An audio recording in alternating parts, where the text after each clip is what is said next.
Hey everybody, it's Tony. We're going to do another Jail Tales podcast. I'm going to call the man Davy Vara in just a second. Deals with police corruption in Rochester, New York. He is always on top of it. Just broke a story about a slap cam I'm sure he's going to want to talk about.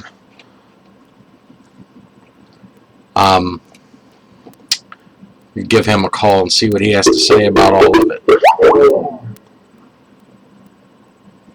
Davy.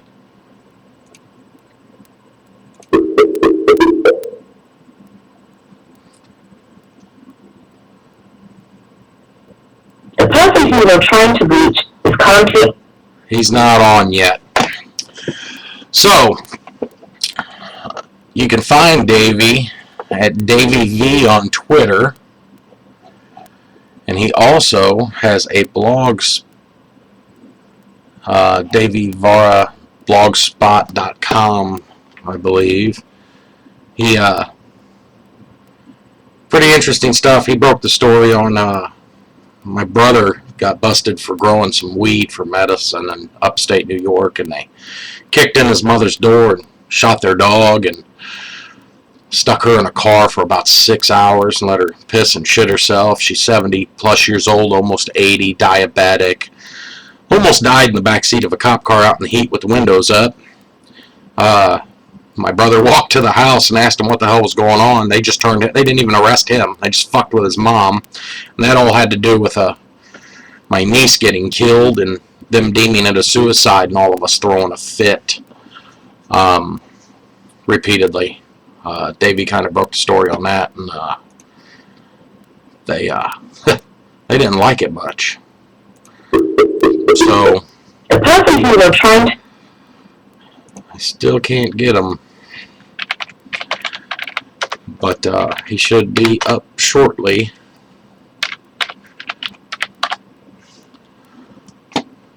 So on Facebook, turn on your Skype, Davey. Oh, but anyway, that's my niece's story is a fucked up story. Most of you people know about it. She's sitting on her ass on the floor, bruised, beaten, missing her fingernails, with a dog leash wrapped around her neck to a shitty shower curtain rod. Said she must have hung herself. They took no pictures. They didn't do any real investigation whatsoever. And the first place her husband went was to get his death benefit from the military. Which was, you know, if you couldn't have figured that out, I mean, I don't think you have to be a fucking genius, right? But, open to call-ins, on Skype, Tony696936. If anybody wants to tell a silly little story about being in jail or getting arrested,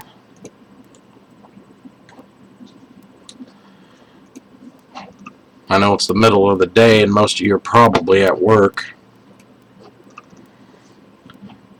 but so Davy's blogspot is filled with interesting stories about the new mayor of Rochester. Getting pulled over for 93 miles an hour. And of course, they were going through the thruway, and the New York State Police got him at 97 miles an hour.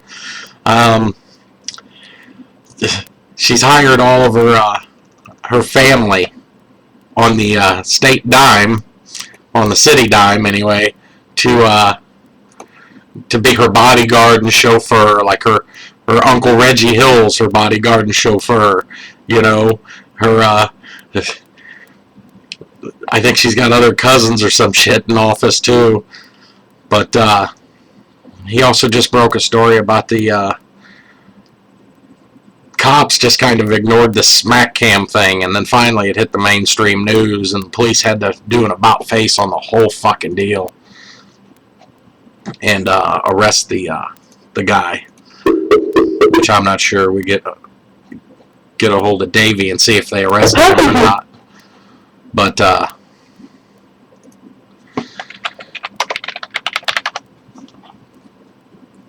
it's he has a very interesting blog. If you just go to Davy Vara blog, search that on Google, and it'll come up. It's some of the most interesting stories. I mean, real journalism, something you don't see every day. Like he's reporting how all the mainstream media reporters in the Rochester area all sleep with city officials, which is pretty interesting. That's how that all works together. But you know, your media is fucked when it's always when the media is sleeping with every reporter in town or every politician in town. But what else did this lovely mayor do? Oh, the new mayor went to swear in front of her grandpa, who's laying on his deathbed and has no idea what's going on. That was pretty interesting. Okay, Davey says he'll be ready in 5 minutes. I guess he got held up. But we're going to cover all of that. Boy, if Davey was on a national level, I bet we'd have another David Seaman or Abby Martin on our hands trying to report real news. This guy gets death threats constantly. If you follow him on Facebook, you should see it. This guy Justin Banner's constantly in his ass, always saying nasty shit.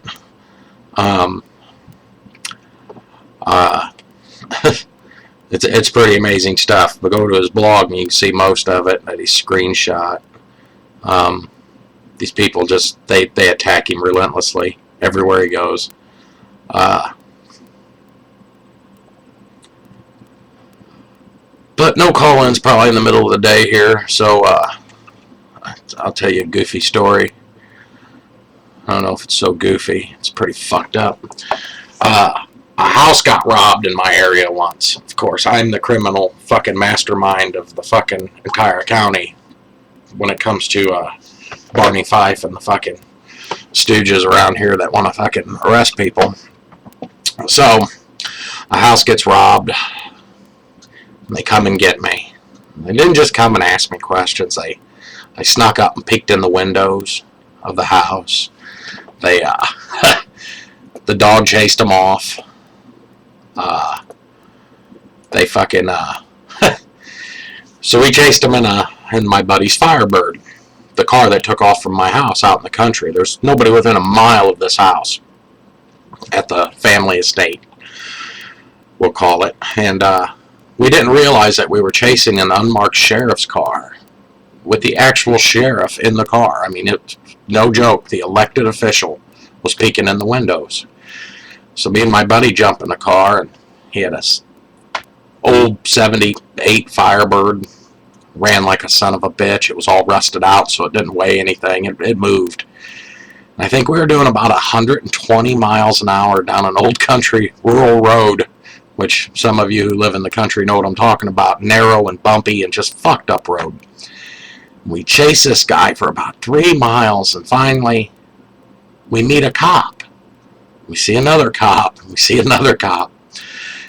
And all these cops were just waiting for us to leave the house. It was their whole deal is to catch us, out driving like idiots, I guess. They write about 100 tickets for improper tread on tires, stuff hanging from the rear view, reckless driving. My buddy's facing a lot of shit, so they figured, hey, we'll get him on these tickets. If he knows anything, he's going to tell. It's going to tell on him, because we know he did it. We went and sat at the jail for, I think, 4 hours of questioning, getting screamed at, nonsense. DEA came in and dozed me a tablet. They've got you dead to rights, and you write us down some names, we're going to let you go, we'll work with you. And so I wrote down, the typical jack me off, Just shit like that. Jack shit, fuck you. Wrote down a bunch of shit on this paper, and that DEA guy's fucking eyes were getting this fucking big. I mean, just, oh, he's writing down names. Look at this. He's giving up everybody. And he looked at that list, and he fucking started smacking me with that tablet. It was pretty funny. Little fucking yellow legal pad. He thought, I don't know, he's beating me up with it. It's hilarious. They pull out a fucking orange suit. I wish he was here to tell this part of the story. It's fucking... They grab a small orange jail jumpsuit. Most of you know what that looks like. And they hold it up and they said, if you don't fucking cooperate, you're going to be wearing one of these. Do you want to wear one of these? He says, fuck no, I don't want to wear one of them. I'll look pretty fucking stupid in that little bitty suit. Look how fucking fat I am. The fucking cops were pissed, screaming, fucking they're loosening their ties. Finally, I asked them, what fucking night is it that this robbery supposedly took place? Well, it was on Wednesday, November the fucking 3rd or whatever the fuck it was. I'm like, on Wednesday?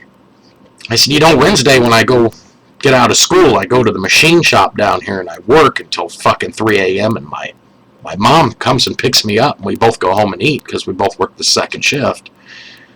And we both go home and eat dinner together and I've got school the next day. I couldn't have fucking done anything of the such to this thing. You know, this robbery. I couldn't have had any fucking part. They fucking screamed, and they fucking yelled, and they just fucking, oh. So they had to let us go, and I started asking questions. Isn't that fucking Davy? Yep. Hey, man, how you doing? Can you see me? Hang on just a second. You want to call me or? No, that's fine. You got your camera on? Dude, I'm like new to this shit, bro. That's all right. When it comes to Skype, like I was telling you yesterday, I mean, It'll be I've alright. done a couple of these Skype, you can help me out with the last one. Yeah, I was trying. Yeah, I'll try to get you. Hey, I'm new to podcasting. This is the second one, so no fucking worries, man. This will all be half fucked up, and you know. Do you see me now or no? No, but that's all right because you got a little camera option down there somewhere. You got to push. Hold on. I don't know if I'll be able to get the video into the Ustream again or not, but you know, it'll be all right. What about now? Yeah, don't worry about it. Fuck, all you gotta do is talk. People just need to hear that shit you're talking about. Now, can you see me or no? No, not yet. Hey, See the little camera option? I went to something that's got a bar to it. It says front camera, back camera, or no camera. Right. Go to if you're talking on your phone, go to that front camera and just look into the screen of your No, phone. I'm on my phone. There you are. What up? Not a lot, man. I was just telling this crazy story. We chased. You know, this shit's crazy. You see about the Warren thing? Oh yeah, but I was just finishing up a story waiting for you. We chased a county sheriff away from my house in a car about 120, 130 mile an hour. Yeah, a long time ago. And right? they were looking in the windows because they accused me of robbing a house. But then I said, well, what fucking day was it? And they said, well, it was Wednesday the 3rd or whatever the fuck. I'm like, I was at work. They called my boss. They're like, fuck it. I'm like, now what are you going to do about this illegal search and seizure shit you guys were pulling? And they got all fucking worked up about that, man, like a motherfucker. And they said, get the fuck out of here. You know, that was it. They didn't want no more. But the DEA... Chicago, right? No, I'm Southern Illinois by St. Louis. Okay. I'm out in the country, man. But yeah, it's the same shit out here. Everything's the same. It don't matter where you go. You know, everybody's corrupt. Everybody's got their hand in shit. But tell people about how you broke this slap cam story and this fucking cop that wouldn't arrest somebody for it. So we are now? Yeah, we are on? Yeah, go, man. Tell them that story, because people need to check that out at the Davy Vara blog spot, right? Yep. Davy V blog spot, or they could just Google, Davy Vara, V-A-R-A. The snack cam stuff, man, it just shows you, a couple things. It shows you the power of video, you know what I mean? And the power of, obviously, the internet. Actually wrapping up another story when I just got a Facebook message, and there was a young man who follows my work and my blog, and somehow with Facebook, how stuff just comes across your timeline when somebody posts something, you just happen to see it. So in his case, some kid, this young punk, wannabe thug, basically, the one that obviously we know now assaulted the lady, and he posted video on his Facebook page. And this kid that contacted me was just disgusted with it, like most people were, and he was like, "Baby, do something about this." So the first thing, and this is what I always, my work is a little bit, obviously, education, you can call it. I try to create awareness. But the number one thing that I try to do with my work, those that follow my work are familiar with it, and those that maybe now will follow more, is the power of video and how easy it is to be caught up in a situation where you should document it, but you don't think about it, like in a traffic stop or something, and just don't document it. So in this case, I told the young man, I said, where's the video? Is it on YouTube? Because I got a better way of dragging it off of YouTube.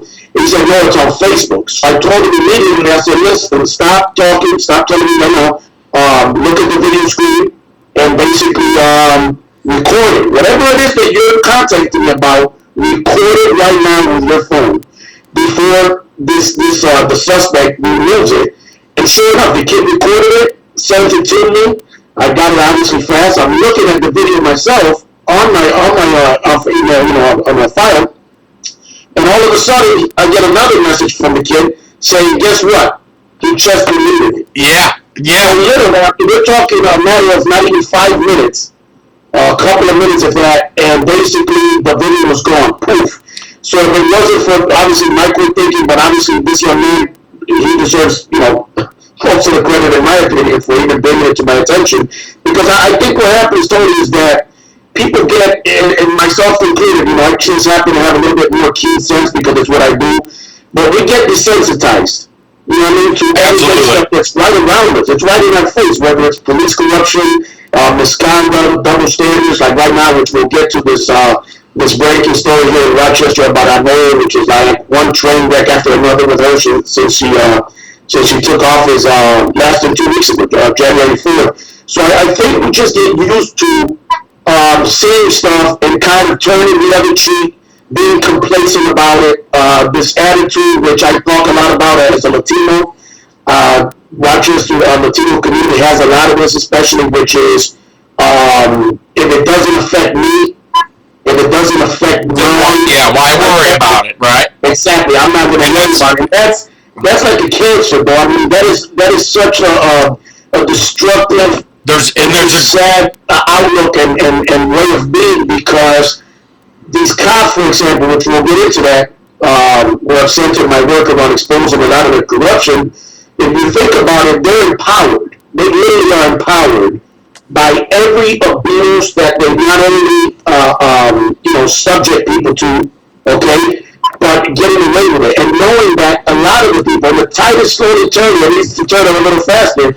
But knowing that the intimidation of the gun, the uniform, the badge, and the sense of the trust that's entrusted upon them, and that oath they take, they know that most people, and again it's changing, that most people will not report it. It's that fear of who you're going to report the police to. The police? And there's a lot of videos online right now that show people going in to get a complaint form at the police station and just getting flat fucked with, getting threatened, getting told about. And then this story come out the other day that this cop anally probed tearing rectums on several guys and younger to 15, 16, 17-year-olds, right? Violently molesting their asses and putting it up with no gloves, and then saying, it was a drug search.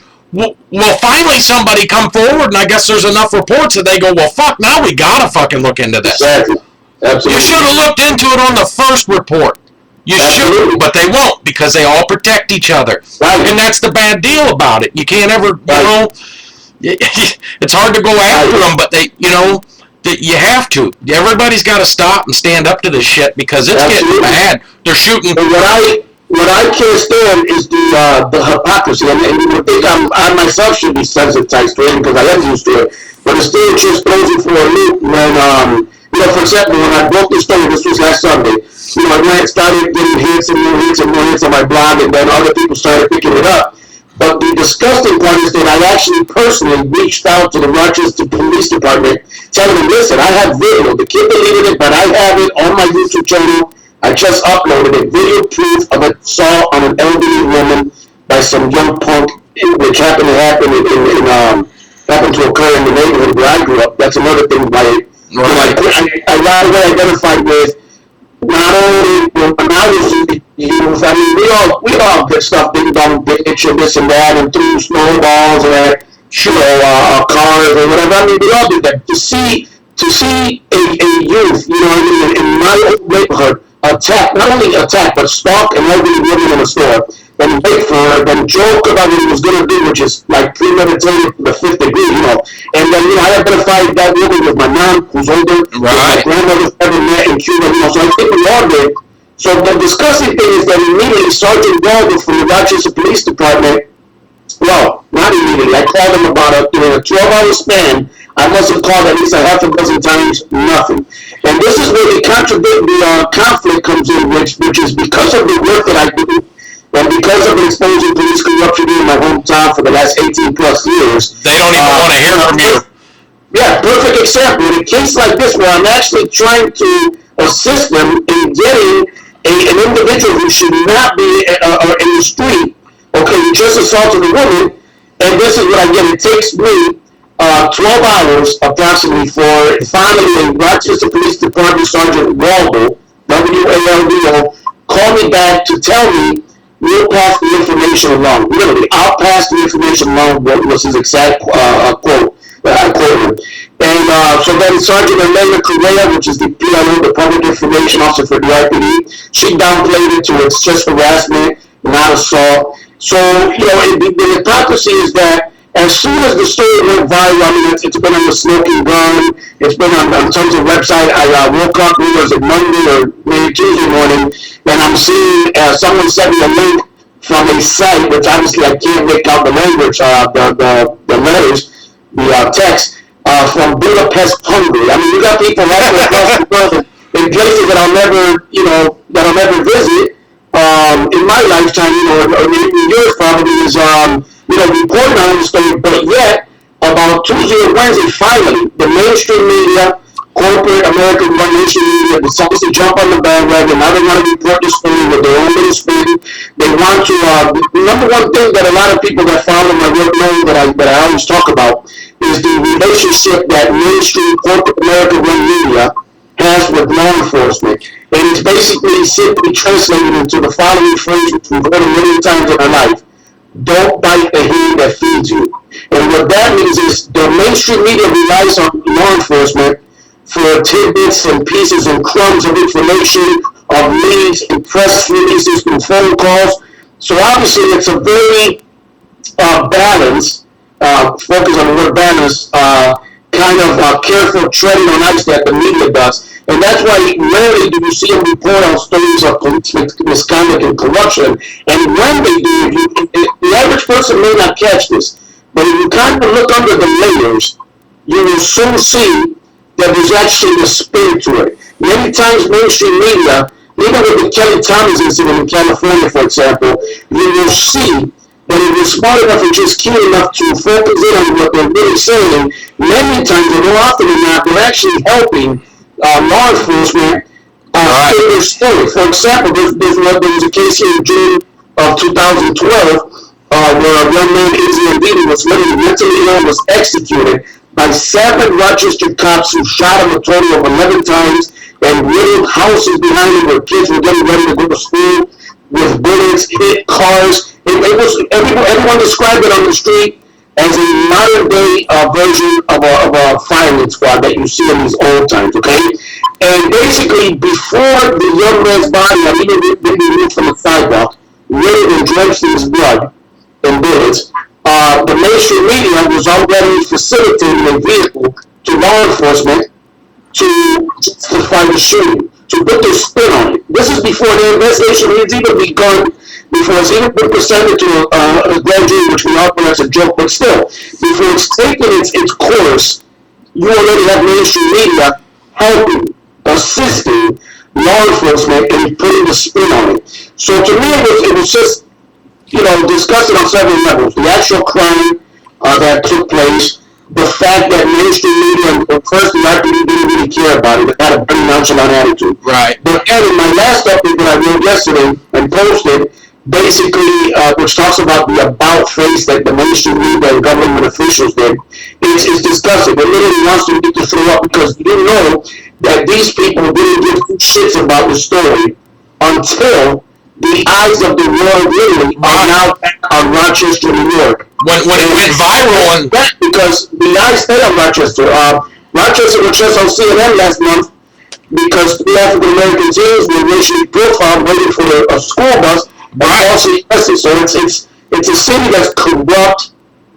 It's a city where the mainstream media literally, I just exposed Channel 10, News 10 NBC reporter Joangel Concepcion, a fellow Latina from Miami, which I have a lot of roots in Miami, family roots, and spent part of my childhood growing up in Miami. You got her in bed with Spencer Ash, a top official for Lovely Williams government here, city government, right, who got a break on a DWI conviction. So it's one thing after another. It's a city which is not recognized. I mean, you go to a globe, you go to a map, you see Buffalo before you see Rochester. Literally, Buffalo's treated, Rochester's not. But it's a city that has a lot of rich history from the ironic part, and this is what really hurts me as a Latino, as a minority myself. Rochester has a lot of history when it comes to the struggle for civil rights. Frederick Douglass is buried less than 2 miles from where I'm sitting right now in my home. Susan B. Anthony, who did a suffragist, and worked for women, for their civil liberties, for their right to vote. And it's amazing because there's a whole other world that the rest of the world doesn't see here in Rochester, and it's one of favoritism, of nepotism, like Lovely Woman hiring her uncle as a security personal bodyguard. And I just saw you broke the story on what, 92 miles an hour on the thruway? 97 miles an hour. That story is just broke. We'll get into that, but what I mean is to wrap this point up is it's a city with so much corruption and so much cronyism and good old boys club and like I said, the nepotism. I mean, it's one thing after another, but it's kind of, it's a city with only about 240,000 in the city, the metropolitan area, obviously, population, so it's fairly small. When you factor in the suburbs, you're obviously the numbers go up, right. But it's a small city, and it's just, it has its corrupt roots, and these politicians are embedded so far. And it doesn't matter who you put in administration, whether it's county executive or the mayor, it's the same thing. It's the same, like we also say in Spanish, same dog, different color, but we also have that same saying, and it really is true.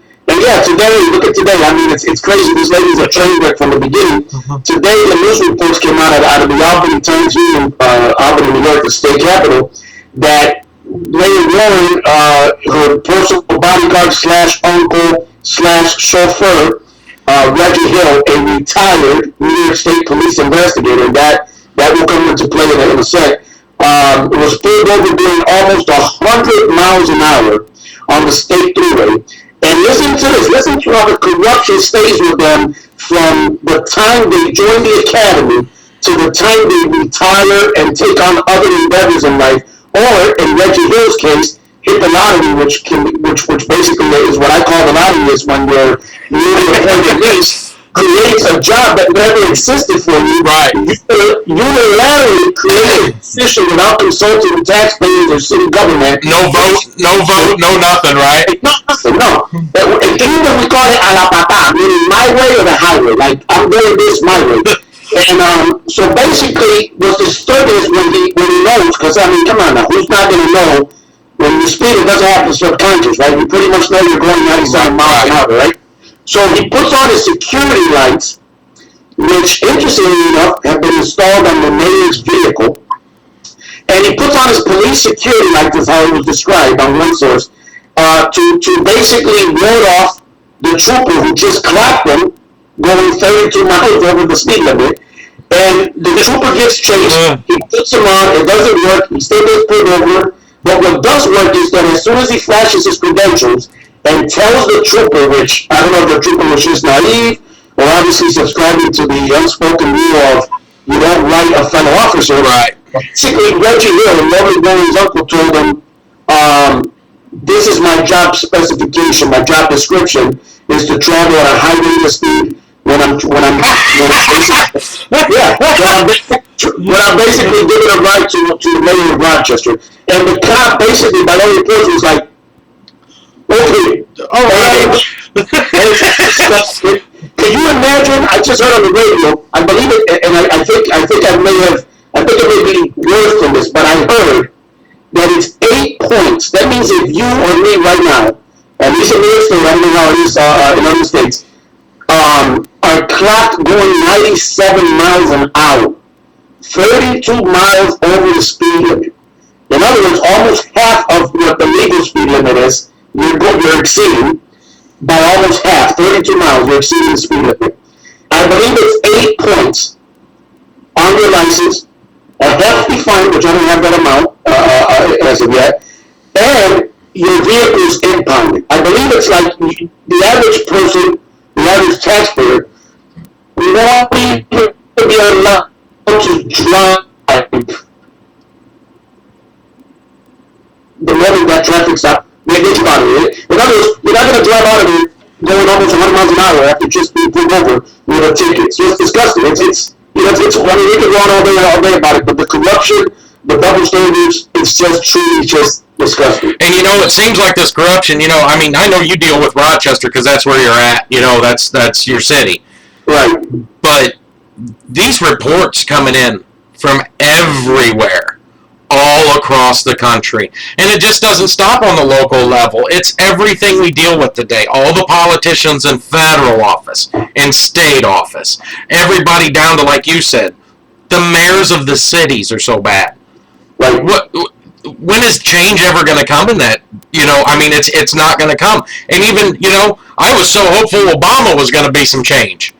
And look, same shit. He appoints Monsanto's CEO to the FDA or whatever, it's right. The same shit over and over again.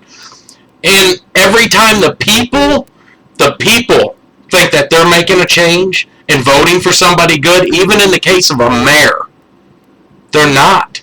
Because Lovely Warren had supported the black community. Absolutely. And she is going to do nothing at all for the police discrimination against the minorities in Rochester. Don't care. Right. It's interesting you bring up the thing about, like, on the presidential level, because, like, for example, me being Cuban American, my aunt who came from Cuba in '61, she's a diehard Republican. And ever since the whole thing back in the days with Kennedy, where Cuba's still abandoned by the not taking Fidel out or whatnot, it's amazing because it's changed a lot in the last 10, 15, 20 years with the new generations. So when I visit Miami, there's a high strong kind of, if you say anything, for example, against Republican president or anything, it's like they're ready to just beat you. You know what I mean? It's like, so thank God, things have evolved a little bit. The new generation see, but the older generation, like my aunt, it's amazing. It's like every next Republican president, they feel will be the one. So it wasn't Nixon. It wasn't Nixon, for example. It wasn't Bush. Let's say on down the line. But the next one that comes out will be the one to remove Castro, or now Raul Castro. But it's still, and it's amazing because it goes back to, I think the people have been back to the word sensitized, which keeps coming up, have been duped so long to just trust. And it's almost like, we've forgotten, I think, as a democracy, who we're putting in office, how much our vote, it's like you hear these people sometimes, say to young women or whatever, value yourself, remain a virgin, take care, be proud of what you have. And in many sense, I say the same thing. Like, I don't think people respect or understand just how much power their vote has, and it's like you just give it away to anyone. And that's true. Nobody votes. Yeah. Nobody votes. Yeah, I'm a Latino. My sons are African American and Latino.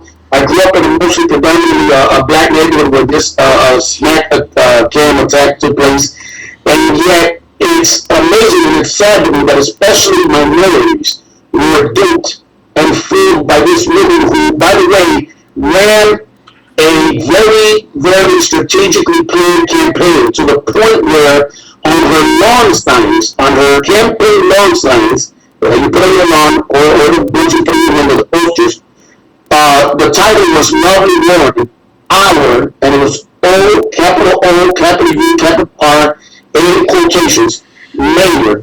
And it's funny how she got ahead of the ball with the little subliminal messages of she's African American, Rochester is, I believe, almost half the population in the city is African American. In other words, she threw that out there as the bait. And for the most part, there are many African Americans who are completely disappointed in her, who have never supported her, who have known her like I've known her for the last 5-6 years that she's been in city council, from 2007, a city councilwoman, then 2010, city council president, and then now mayor. But this is nothing new. I've been criticizing her since 2007 because she's someone that does not support a true civilian review board, which we call, obviously for short, a CIB, true complete power and oversight of the police and allegations of misconduct and abuse. So it's funny how she duped these folks to believing that because she looks like us, we feel we can trust her. We feel we can identify her based on her skin color. And that's sad, and that's a minority. I mean, like I always put, and you probably see it on my little rants, but I always put the disclaimer, which is I don't want to hear shit about racist or about that's a prejudice view. I can get too shit what people think because I'm a minority myself. I was born and raised in the hood. In other words, I'm just smart enough not to fall for her shit. Right, and not fall for this all because she looks like somebody that looks like me, or somebody that I grew up with, or somebody that I dated, or somebody that I had two beautiful boys with, which I love dearly. I can look through that shit and say, you know what? She's a fake. She's a hypocrite. And like you said, she's going to be like most politicians that take office and basically do her thing, which the woman has not even been in power.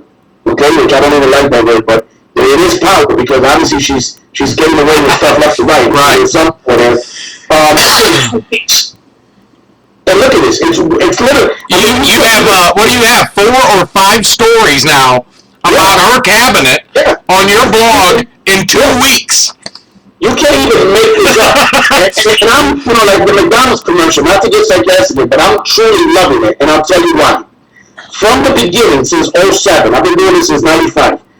But since 2007, when she was elected to city council, I was just, critiquing her left and right because I know what a hypocrite and what her values are, and they're not really for the people. She doesn't have the people's interest in mind.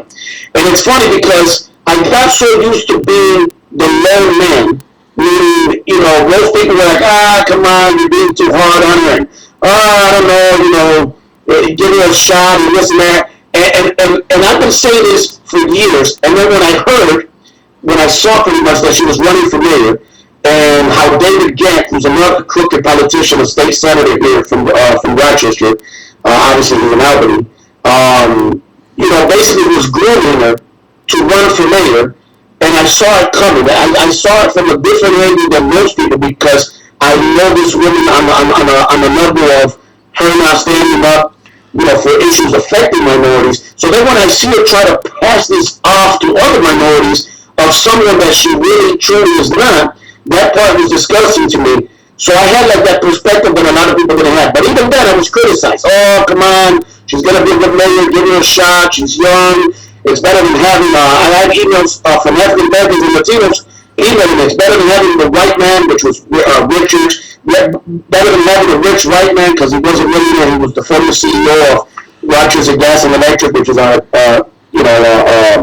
heating and electricity company here.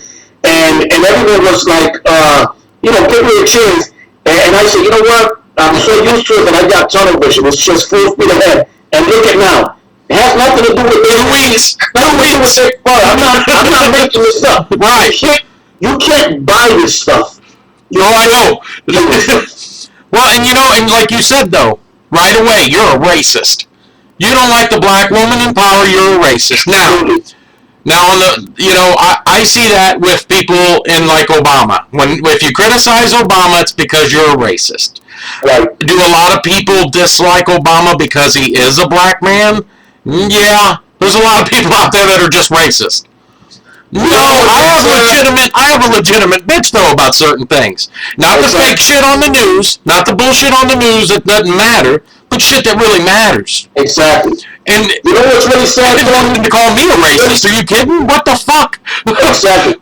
You know what really hurt me? And I'll be honest. I've never said this, so this is totally something that is exclusive here on your podcast. Because I haven't said this. I haven't even written about this. And I may do so because it's really something that deeply hurt me, and I'll tell you why. Someone sent me I believe it was a comment, so it wasn't like a personal inbox, but still. And I have it saved. I have a photo screenshot of it. Somebody, and it was an African American person, called me Rochester's George Zimmerman. Oh, fuck. When I was being critical. And I'll tell you why, not to get into the debate about the whole Zimmerman thing, but you know me to be very vocal, very outspoken. I think that's part of the reason why you wanted me on. Oh, yeah, absolutely. Having me on. But the whole Zimmerman thing is something that I personally completely was disgusted by, not only the incident, but him getting off, okay? That's my opinion again. And I can identify it having two sons who are almost teenagers. There's so much in that case that I truly did not agree with the way a lot of people saw this guy as some hero. Okay, that's their reason. So to tell me that when I have actually been the only one in Rochester who has consistently for the past 18 plus years, when all these black reverends and pastors and so-called preachers are pimping women in the congregation, okay, and driving their Cadillacs and their Lexuses, and passing around the plate and pocketing that money, the donations, okay, have not said a peep about a corrupt and very racist Rochester Police Department abusing innocent citizens, including many of the minorities. Yeah.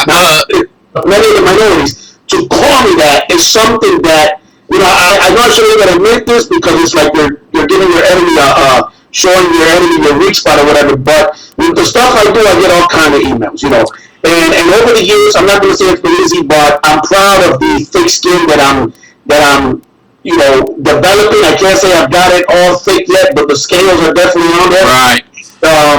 But it's hard because every once in a while you'll see somebody like the Zimmerman comment, something that like you said, because it happens to be a Latino who is going against the grain, so to speak, by calling out another minority for the fake, crooked, hypocrite politician that she is. Now I'm a racist. and it's sad. It really truly is sad because the comment to a certain extent will and has pretty much rolled off me. But that's not the sad part. The sad part is how deeply, for lack of a better way of putting it, I'm not one to cuss a lot, how deeply mind fucked people are to the point where they support this woman even though they see story after story breaking about it. Right, over and over. And if you dare speak out against her, even me, a minority myself, you're a racist. I know.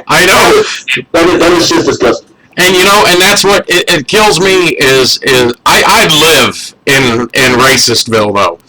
I live in a town of 1,500, all white, German. Half of them are sleeping with their own cousins, the older couple. They're great. No, they'll love you anyway. But it's just an old backwoods town, is what it is. And we came from. My father grew up in Wayne County. Right. Right off the lake, off of Furnace Road. That's where Grandma lived. My whole family's up that way.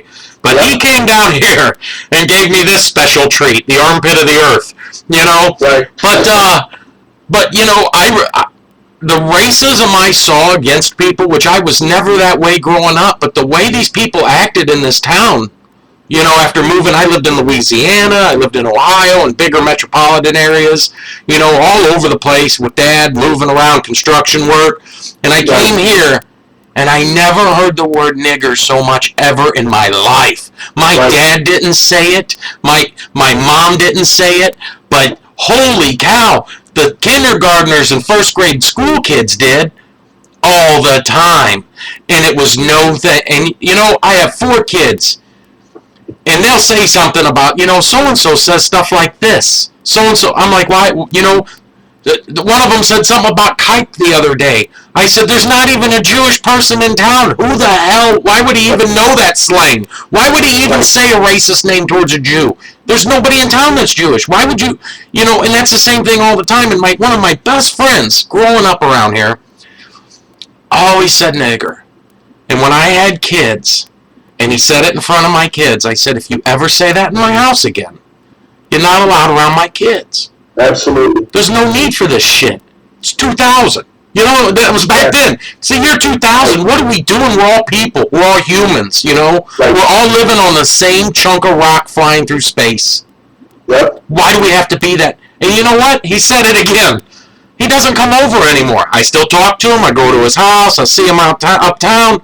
But he's not allowed to come in here and talk in front of my kids like that. No way. Right. No, and that's where it all starts, right? Good for you. But isn't that where it all starts? But good for you for putting that, because there's been people, even with me, it's happened where, my work, for example, this smack cam thing, one thing that I don't approve of, but there's next to no control, is once a story, unfortunately, fortunately and unfortunately, goes viral, like a lot of stuff in life, there's pros and cons. And one of the pros, obviously, is getting it out there and finally lit the fire under the other's ass, and he's in jail, and we'll see how long that goes for. I'm following that.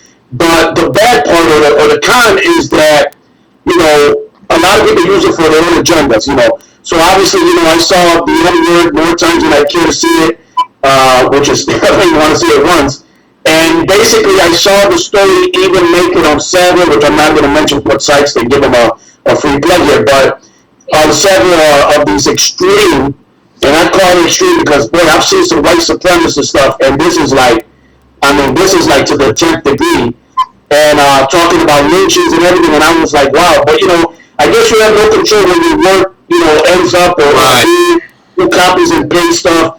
But good for you for standing up to that, because I've been in situations, even that I'm not really a bar person. Those people that know me know that I don't really go out much, especially with my work and the level of let's just say a lot of people who would take love to catch you.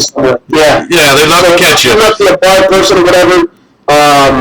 But the time, sometimes when I have gone out, you'll run into somebody who will identify with your work, would be like, oh, nice to meet you, I even got a guy with me, can I take a photo using that? But then, the little bit of, little stuff that's disturbing starts to come out kind of like the woodwork. And then they'll be like, hey, can I share something with you? And before you know it, they're dropping the N-word and this and that, and I'm like, listen, my man, I got to stop you right there. I'm a Latino myself. I got 2 beautiful boys. They're African-American, Latino, so I think people just, much like I admit, I have my own agenda when it comes to exposing the side of the police and law enforcement and officials, government officials. Like now, I've veered into a little bit of the city stuff going on here with London Growing and stuff. I think only like anything, there's people in life that use stuff to fit their own agenda. Right. People that saw this black kid assaulting the white woman, and they're like, see, I told you. But I mean, that's a door that if people want to open it, I can talk about some of the most heinous, disgusting, disturbing, just sick. I mean, Stephen King, which is one of my favorite authors, has nothing on the type of stuff that I've seen committed here in my own hometown, in my own area of Monroe County and other counties surrounding. Chad Campbell, who killed a babysitter, and the little kid she was babysitting years ago because he had an obsession with her. We have Eric Smith, a white kid also, who bludgeoned a Derek Roby a little 2 or 3 year headed with a rock. I mean, it's amazing. Yeah, but as soon as you show a video of a black teen, right? Because how old is that guy? 16. 16. Yep. Slap an old white woman in the face from behind. Right. Now it's, oh, look, it's the black kid. Right. Look at these black kids. And that's bullshit, because it could have been any kid. It could have been a whatever, you know? No, absolutely. But, here's the but. I was going to say earlier, Kevin Minnemeyer was another kid, a white kid from the suburbs, from a pretty privileged home, where we would consider, wow, that kid's got pretty much everything going for him. He stalks a girl at a Wegmans, Wegmans food market. Oh, yes, yeah. Henrietta stalks her in the frozen food section. This is like a year and a half, 2 years ago. And stabs her, grabs a knife from the company section, and stabs her in the eye. And if it wasn't actually, ironically, for an African-American and I believe an Asian or Philippine student that was in the area shopping at Wegmans, they literally saved this girl's life because it was like going Jason on her. I mean, seriously, like stabbing her. And the girl, really died. He's in prison. So, but when people open the door to these things, it's it's like you said, everybody uses their own agenda. Now, here's in my opinion, because I did write about this, and even people that are watching this or follow my work, I don't want them think, oh, really, he contradicted himself. I didn't run, and I don't approve of this being made a race issue, but here's the but. The but is, it goes back to my work exposing these double standards and hypocrisy. Our mayor is African American. She ran on a campaign where she pushed the hell out of her ethnicity. Yes. She pushed it, and it's what ultimately got her in there. Okay? Now, as an African American woman, as the first woman mayor in Rochester, and as only the second in Rochester history, African American mayor, okay? The first was Bill Johnson, which was a total failure and a joke years ago. She and other politicians like Adam McFadden, those from Rochester will recognize the name, a hypocrite who's quick to get in front of news cameras and say how the population, the young African American Latino population is out of control selling drugs and this and that, and he wants to clean up the city. Last thing, he wanted to do certain drug-free zones where if people are caught loitering outside stores selling drugs, which sounds like a great idea, they will be arrested. Of course, then you give the police more authority to abuse people, how you define that area, then you got everything that comes in. But this man, okay, Adam McFadden, and our mayor, both African Americans, both in city government, he's a city councilman, and the chair of public safety for the city, as city councilman, have yet to publicly, I say publicly because I don't know if under their breath at home they're saying, man, that kid's fucked up, what the hell's going on? No, I don't want that shit. I want you to get on, just like you get on and you say, our mayor, and I'm good for the city, and I'm going to change the city, and just like he gets on saying all these things, I want both of them to get on and publicly denounce what this man, who happens to be African American, okay? Right. And I say that because these two politicians have put up a front out here to the people, to the voters, to the taxpayers, that they do identify with the inner city youth, okay, many of them African American Latino, not having recreation activities to attend, dropping out of school, committing crime. Nothing for the kids, right? What better people in positions of power than African Americans, which they are, to come out and publicly denounce this act. Now, do I approve of turning it into a race thing? In this case, I don't, and there's several obvious reasons. I mean, this young man never said anything, at least nothing that I heard or saw in the video about, let's get this white bitch or this or that, or any kind of stuff would make me think it was a hate thing. Now, some people could still say, no, she's white and he's black. Well, that's not enough for me to say that he targeted her because she was white and he's being racist against her. The video shows that he almost targeted her because she was the old lady that walked in the store right then. That's kind of how that video looks. And if nobody's seen this video, go to davyvara.com and watch this video. This kid stands outside this store, makes a snowball, acts like he's going to throw a snowball, right? He was goofing around, but and talking about slapping her, and when this woman comes out, he brutally smacks her in the face. And brutally smacks her. I mean, it's rough. And then dances off like an idiot. And it's terrible. And I think it's just, like you said, bored dropout kid in the city with nothing to do, with no with no guidance, with no recreational. And like you said, the mayor, all these city people, they could be denouncing it on TV for the news. And they could be saying we need to do some changes. Maybe she could take some of that damn chauffeur uncle money and put it into a some kind of facility to help these kids. But they won't. They won't do it. If she wasn't too busy doing 97 miles an hour on the road to the capital, maybe she would have some time to denounce it. Do they have to stop for all them toll booths or what? They just blow through those too. I think they had Easy Pass. Cost me $23 every time I go back. No, but I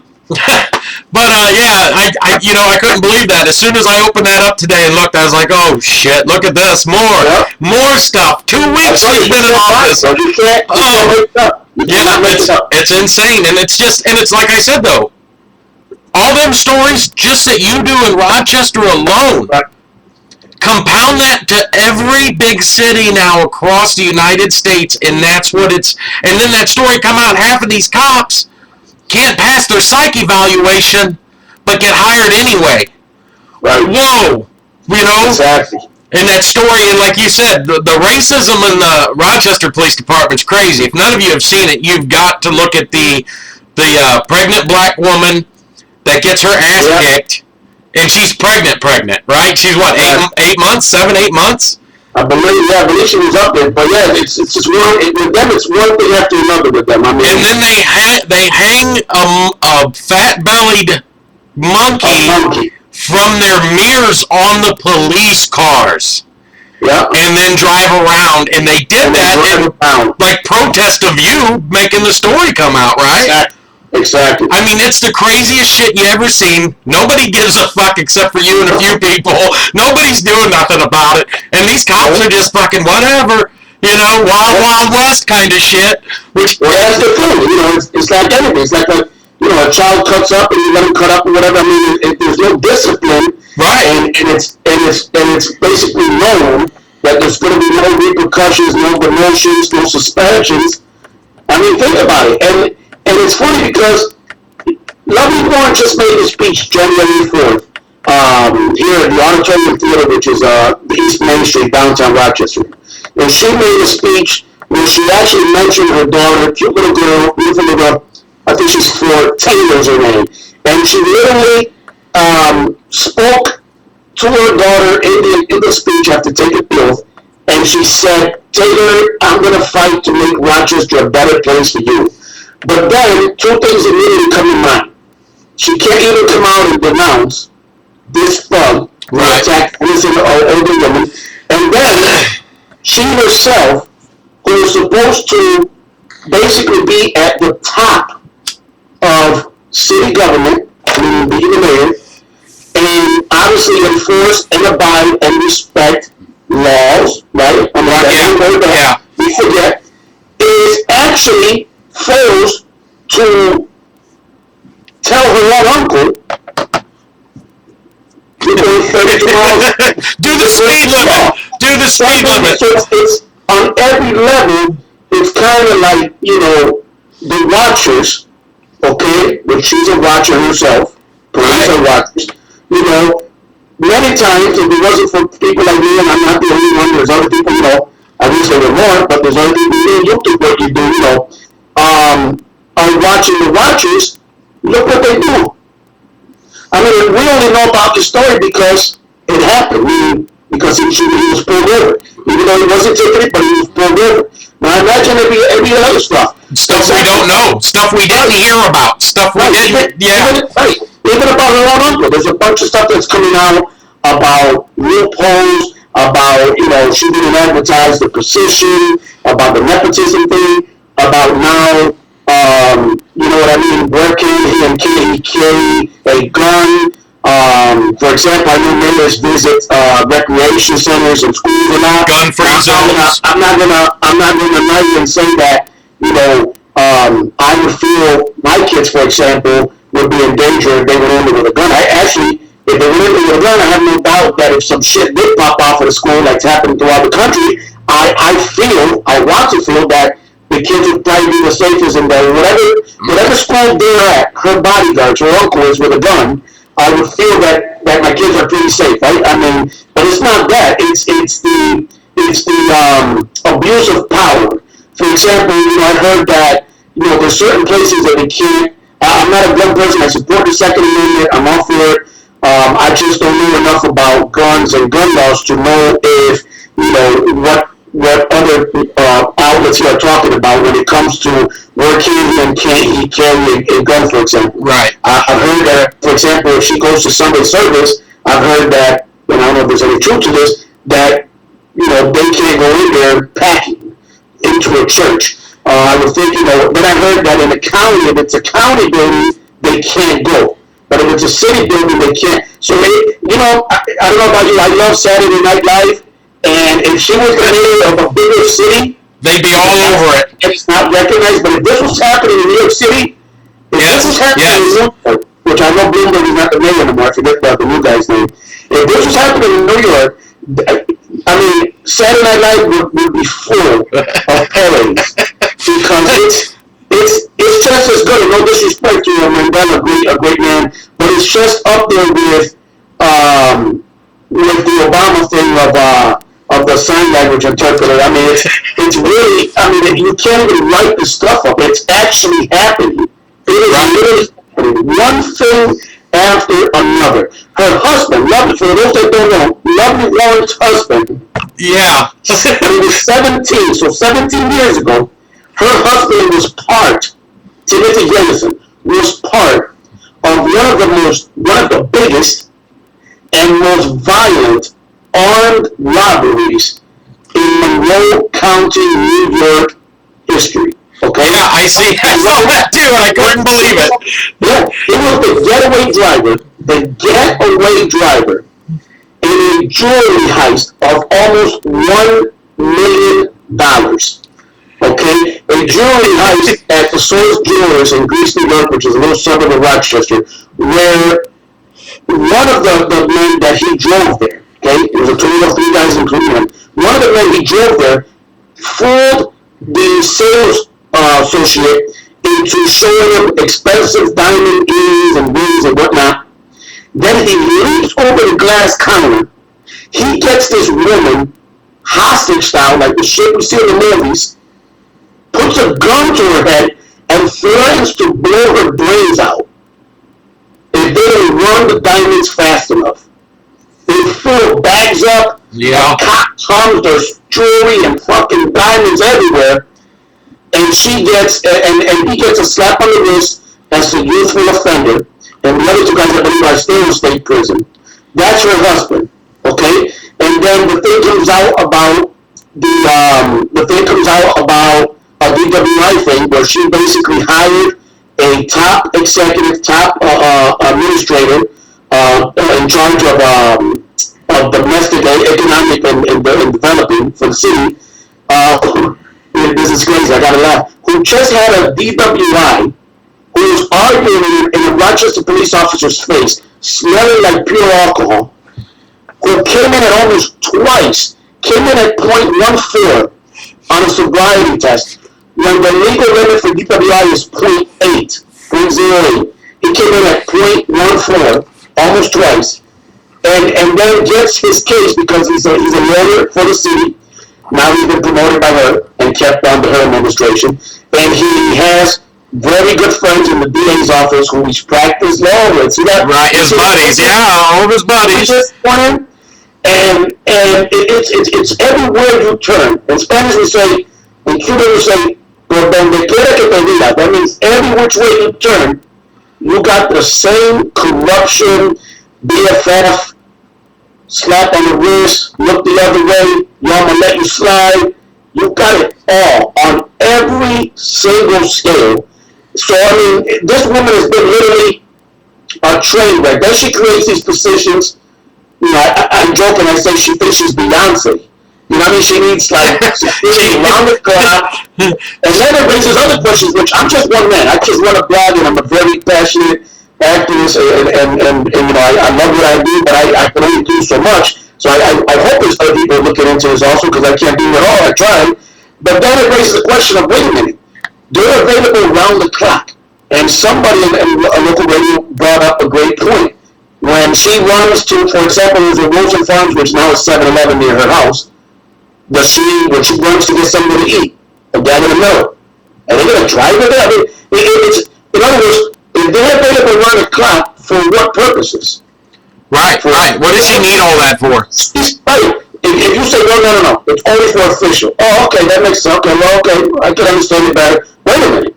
But if her life is in danger to the point where she needs 2, not 1, 2, security guards round the clock, armed, then wouldn't her life also be in danger if she happened to go to the store alone to get it down the road? And what's their yearly salary? I know you had that. What?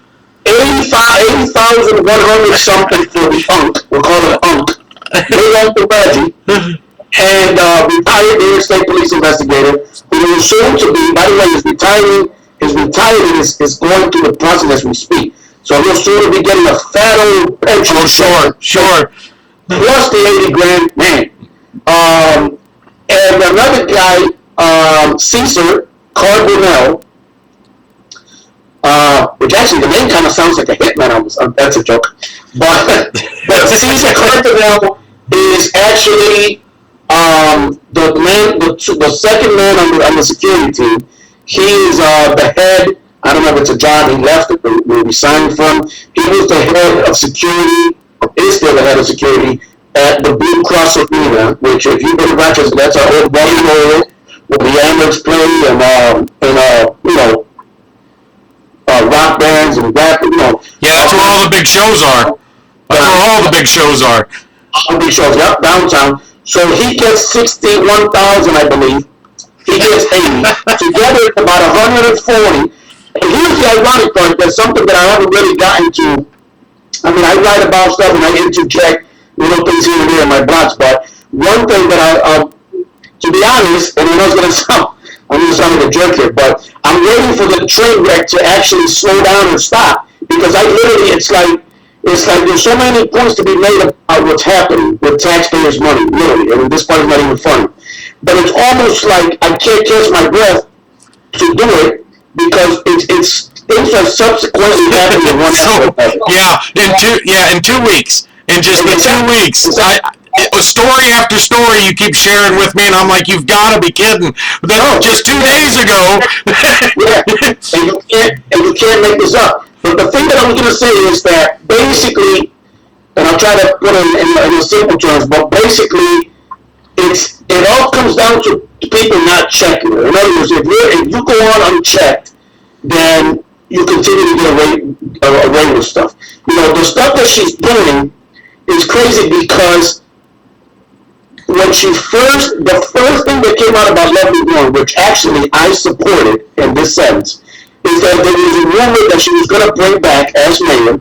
We know you need a new police chief because James Shepard, the last one, was a piece of garbage, and she didn't want him on the force. So at that point, I was like, wait a minute, you know, maybe I'm going to give her a little bit of an iota of a benefit of the doubt here and see what she's going to do. You got it now. You're a big girl. You wanted it. You got it. Like the saying goes, let's see what you're going to do. And for a minute there, I guess she kind of duped me because I actually believe when she tried to get our former interim police chief from 2005, we had a police chief for a year, and his name was Cedric Alexander. And since then, he went down to Georgia. And basically, with Cedric Alexander, he was a psychologist. In other words, he had a degree in psychology.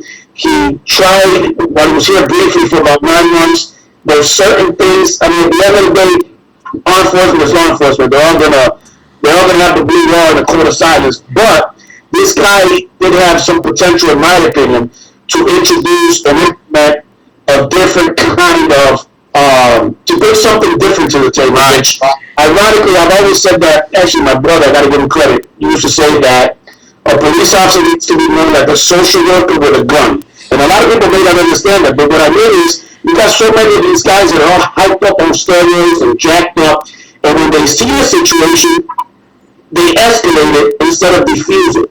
So what I always say, what my brother said is that you need to have more people that think through things. I mean, can you think of the middle of a shootout? No, I'm not talking about that. But there's many situations that the police go into that they have an opportunity to do two things. Either make it worse by bringing your own angst in there, or defuse and de-escalate the situation, especially one of the most dangerous calls that police officers go on every day, every hour, every minute, every second throughout the country, which are domestic, which are the worst calls to go on. Worse than a bank robbery, the most dangerous call are domestic incidents because they literally don't know what they're walking. I'll be honest, it's true. So there was rumor that she was going to bring this man back, Senator Alexander. And I wrote about it, I got even excited about it, like, wow, if anyone, in my opinion, okay, if anyone has a chance of straightening out and cleaning house in a corrupt police force like the RPD, right, it's this man.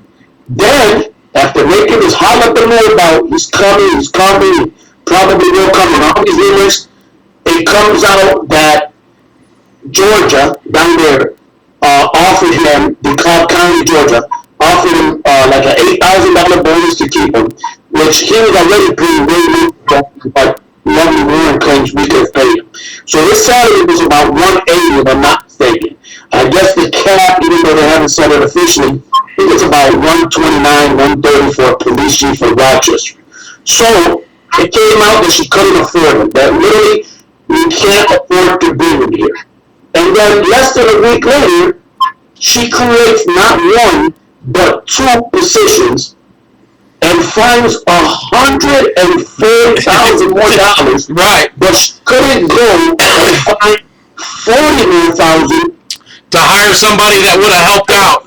and who literally, in my opinion, was the best chance that Rochester had to get someone in there that doesn't necessarily think with their gun and their trigger finger, Right, but thinks the head, which is, I think, what the department, not the only thing, they need a lot of stuff, but I think it's one of the major components that they need, is somebody to look at and evaluate it from a different point of view. In other words, like we also say in Spanish, let's try something new.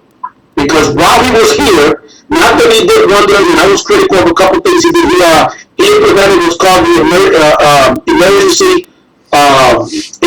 emotionally disturbed persons response team, so EDPRT for short, which is suicidal individuals who are emotionally unstable. This special team, which they are police officers, but they're specially trained, come and they try to defuse the situation. Of course, years after they left the program implemented, it didn't work for Izzy Andino on the side with a BB gun, BB rifle. They tried to say it was a shotgun, and they basically had a fit. They executed 7 cops shooting them at the same time in unison 7 times. So I was critical of some of that stuff where I've always been critical of where's this team? This team that's supposedly specially trained to deal with these situations, why aren't they deployed? What good is it to have a team when there's a hostage situation, you have a hostage team deployed? right, Where's this team? So I've been critical of the guy who made it. I plan to be even more critical when he came back and make sure that, especially him, that introduced some good ideas like that program, implemented it and see it go forward. So that right there, and this is what really is disappointing, is that the people, the very same people that voted here in office, don't see this. They don't see how this really unilaterally created not one but 2 positions. Never in history, Tony, has the Rochester mayor needed or had or even asked for a security force. Never. Like most people say, you have 800 security personnel. They're called the Rochester Police Department. Oh no, because it's issues of overtime, this and that. Are you kidding me? That overtime can't possibly add up to the yearly salary the pension they're probably getting. I mean, several $100,000 over the next few years, probably. Exactly. Oh, and not to count the expenses, the vehicles, the gas, all kind of stuff that, all kind of stuff that comes with that. I mean, that's just a base salary, you know what I mean? And right now, Rochester, if I'm not mistaken, is one of the poorest cities, fifth poorest city, and crime rate, well, the crime rate's probably not as bad as St. Louis, but it's got to be pretty good. Right, but per capita, we are worse. The murder rate here per capita is higher, has been higher, always is higher than New York City. So I mean, that just seems ridiculous because it's not that big of a city. Exactly. Buffalo is what, 3 times as big as Rochester, and they have not even half of the problems you guys do. And we're right behind Detroit. I think Detroit came in third, and we're fifth poorest in the country. And it's crazy because this is a story that's always been on the back burner for me, and not for any other reason other than, like I said earlier, I'm just one man, and trying to obviously my niche, for lack of a better way of putting it, is official and law enforcement, misconduct and corruption.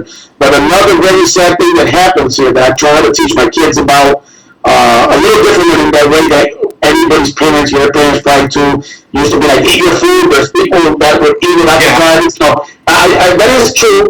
And God bless my parents. My dad passed years ago, and missing Brady. But I try to do like a more modernized version of that speech. And I tell my kids that literally, I mean, all jokes aside, there's people who are sleeping on the bridges, sleeping under trees and snow and covered in holes and yeah, because it gets cold. It gets cold off that lake, don't it?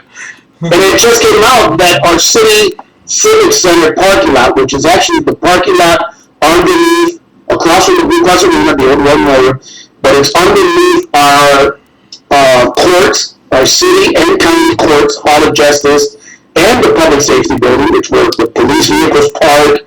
It's where law enforcement, Monroe County Sheriff's Park, right? And obviously I've been visiting counties, law enforcement park, when they go to court, go to testify, whatnot, against in cases. There's people that have been, because it's a young place. I mean, it's not the most attractive place, but it's got heat and a lot of little spaces where, I've been down there covering cases, and I've seen that a lot of homeless people sleep there. And finally, they're evicting the homeless, you can say, from that one spot that ultimately taxpayers pay for.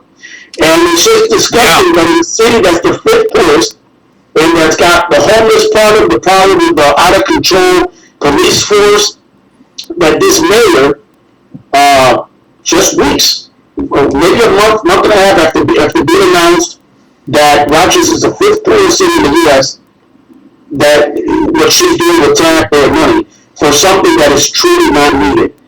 She claims that she's been criticized. Of course, I criticize her. There's a lot of people that criticize that her safety is in jeopardy, that she needs this. It's disgusting. It really, really is. When we got people sleeping in the streets. Well, that's our whole world, though, isn't it? I mean, I go on all the time. I mean, my Facebook page is very political.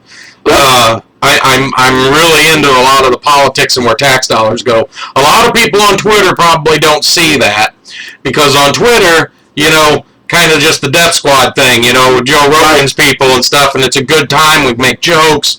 We discuss real things and a lot of more mind-opening things, and one of the big things is the marijuana arrests and how they ruin your life. Ruin your damn life. You can't vote. You can't have a gun no more. Hey, we're going to give you a felony because you smoked a plant. Get the fuck out of here. Hey, just like they changed all the laws. If you're holding a $20 rock of crack, you're going to prison. Oh, you're holding powdered cocaine in the amount of an ounce. Not so bad. Why is that not so bad? Because who holds a powdered ounce? Oh, the white guy on Wall Street does. Who's selling the $20 crack rock?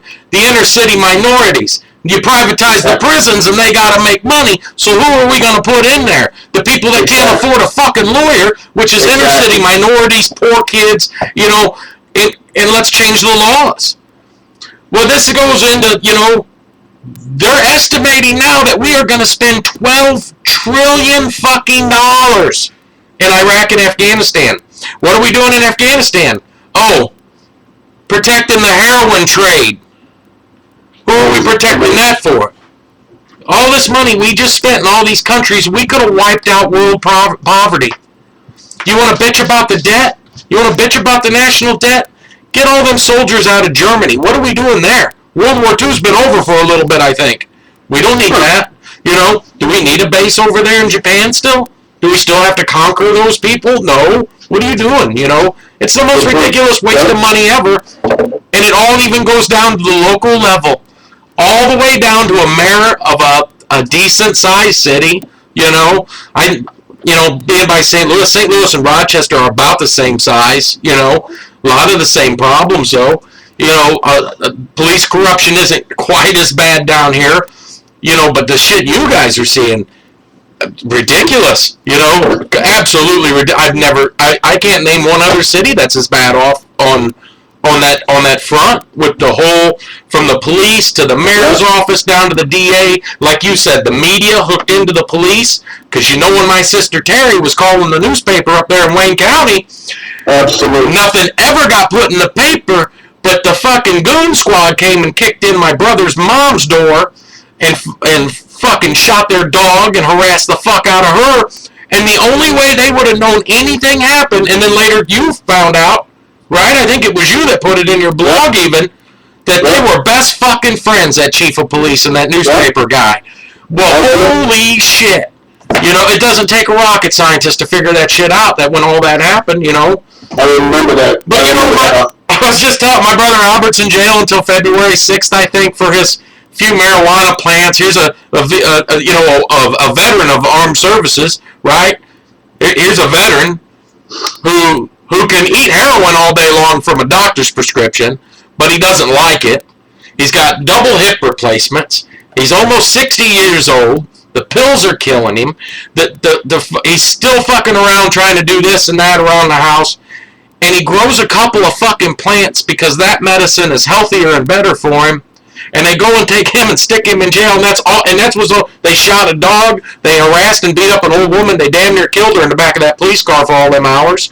You let her piss and shit herself over a couple of fucking plants. And that's what we're worried about. After being put down in her bathroom floor at gunpoint and held that blasted. I remember that. I covered that in it's sad. And then the other thing is also what happened to Chelsea. I mean, that's ridiculous. When I saw how it all tied together, it's just disgusting. But and not to go off subject here, but it reminded me a little while when you brought up the marijuana thing.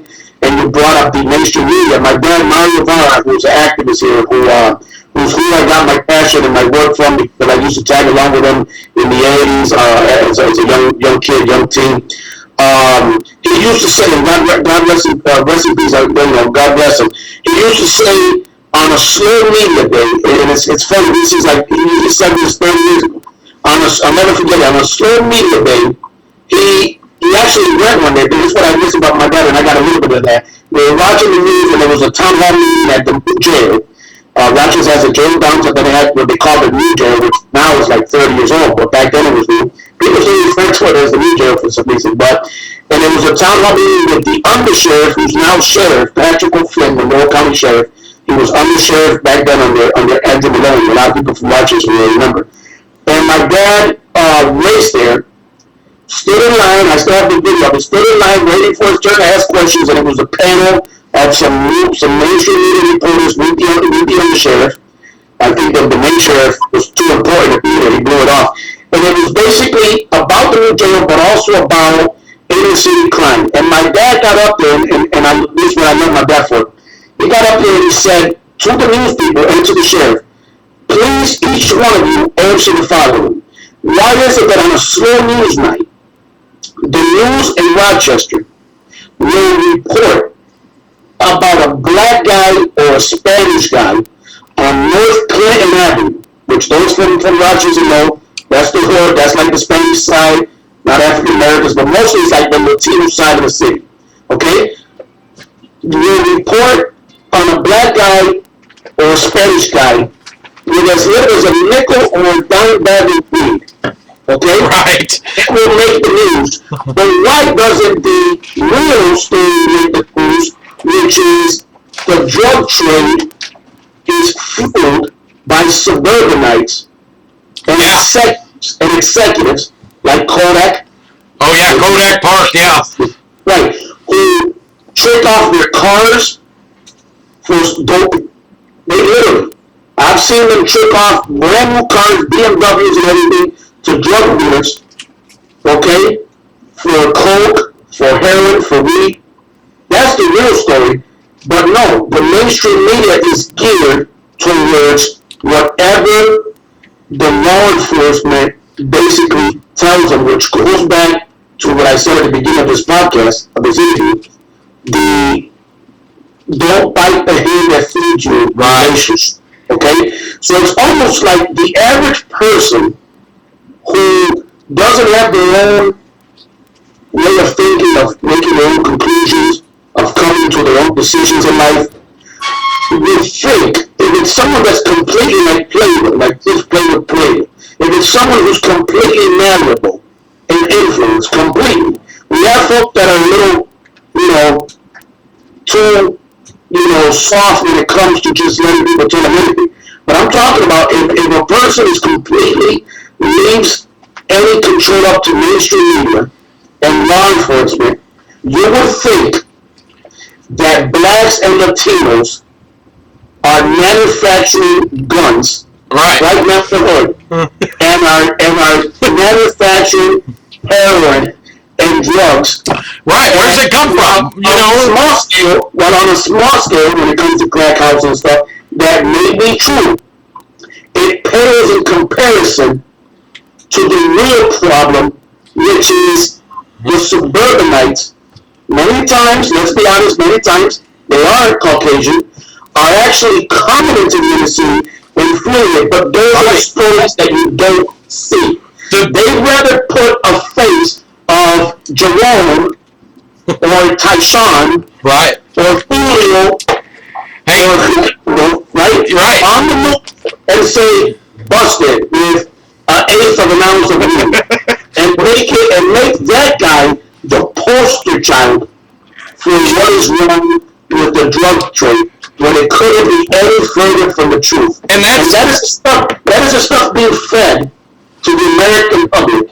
Well, that's like I said earlier, the social media, the citizen journalists, which I don't like titles, but that title has been referred to me, citizen journalist, meaning I'm not part of this corporate America, I'm not paid. First of all, I don't make any money by what I do. Occasionally, people will do a donation and whatnot, which goes a long way to support the work, but in other words, when you don't fear a paycheck, and you're not censored on what you can say and what you can't say. That's right. Mainstream, what I call them mainstream, instead of mainstream reporters, you just develop a passion to expose what they don't want you to see. And I know that sounds so much JFK conspiracy-like, but there truly are things that they don't want the average folk, the average taxpayer to see.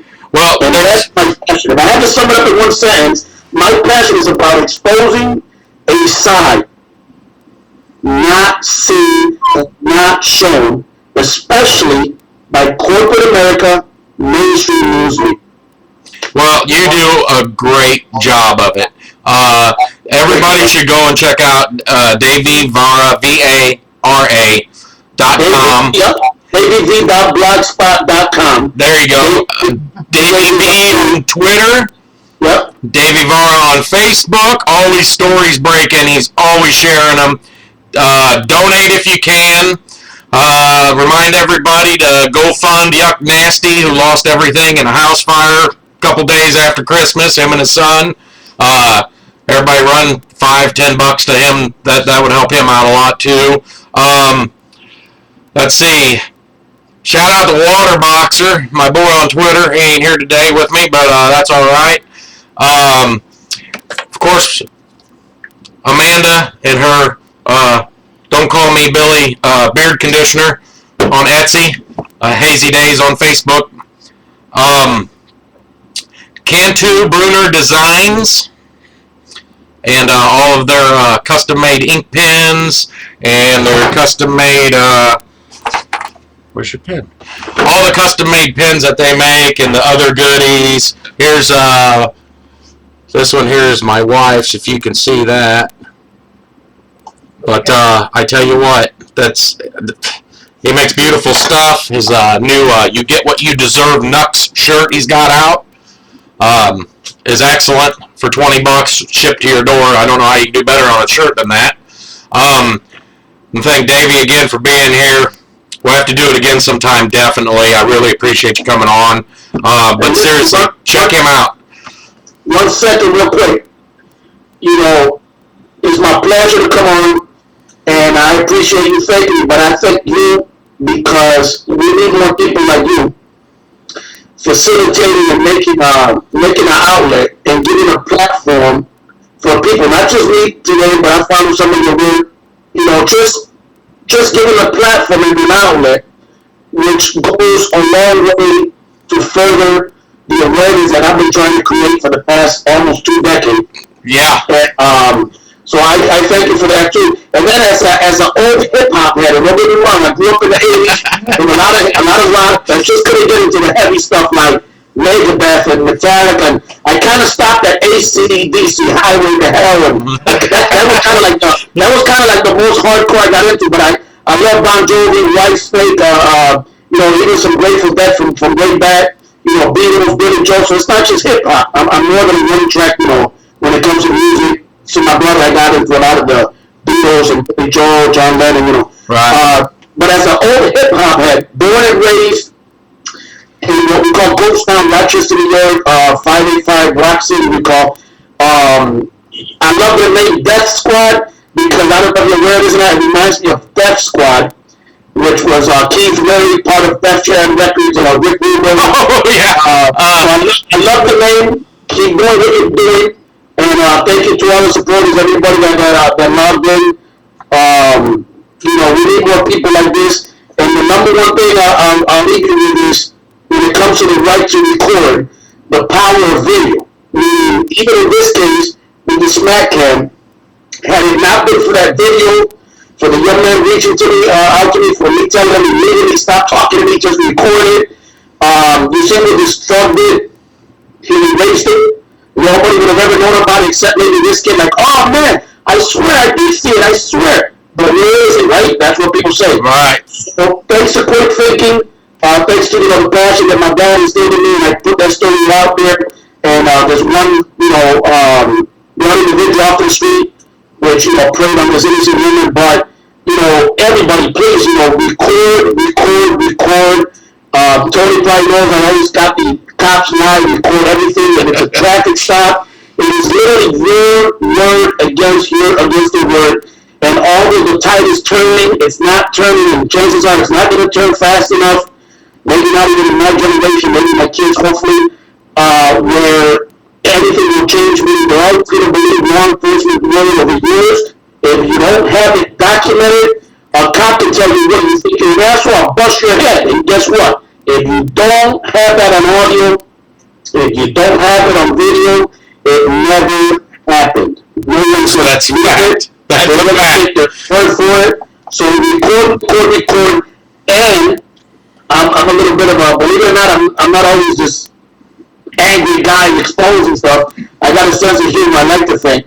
The only thing I want to tell people is, when it comes to videos, like the recording on an iPhone or similar phones, record it in a horizontal way. In other words, don't record it the way you hold the phone up. Record it the long way. Turn the iPhone the long way, and then record it. Because the reason being is, any recording is good, no matter how, but if you can and you're able, let's say a police brutality incident happened right in front of you, it's going to make for a better video when you record it in a panoramic way, again, on its side, because these are the videos you see on YouTube or whatever, where 1/3 of the video is actually the video, and to the sides, right, blank spaces. That happens because it's recorded the way you hold the phone up. to avoid that and get a full picture, flip it on the side and just record. It's your right. You don't have to ask permission as long as you're not interfering, and I mean literally interfering, mouthing off within shouting distance or touching distance. Don't ever touch a law enforcement officer. Don't give them any excuse to do anything. But it's your right to record. You don't have to be media to record all these titles. It's your First Amendment right to record law enforcement and any injustice that you see, and record the power of video. I have this little saying that says, if a picture's worth 1,000 words, then a video is priceless. That's right. And it's really true. And in the words of Dan Rather, the old CBS anchor, the camera never blinks. And maybe there's some small little exceptions to that, but for the most part, video, you can't, it's basically irrefutable, really. So everybody out there, please, record and document and just do your part to make this a better place, and hold those who are tax-money paid, hold them accountable. Absolutely. Well, thank you, Davy, and we will see you again, I'm sure. Absolutely. As this lovely warrant goes on, I'm sure we'll talk more. But anytime you want me back, let me know. Yeah. And make it happen. Thanks a lot, bro. All right, we'll see you later. Okay, bye-bye.